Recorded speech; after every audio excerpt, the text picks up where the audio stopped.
আমি অম্বিকা কালনার সুরবানি মাইক বলছি রে। এই সাউন্ড জগতে সবার প্রথম 10,000 দিয়ে বাজানো আমি প্রথম করেছিলাম শুরু।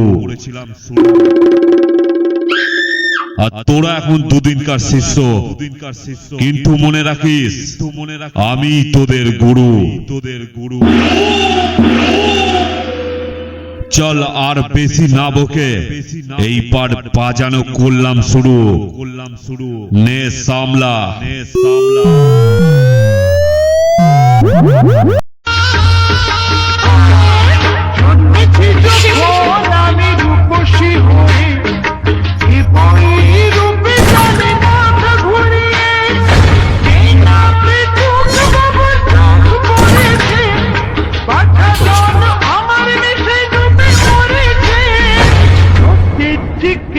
আমি মশলা চিকেন, চিকেন আমি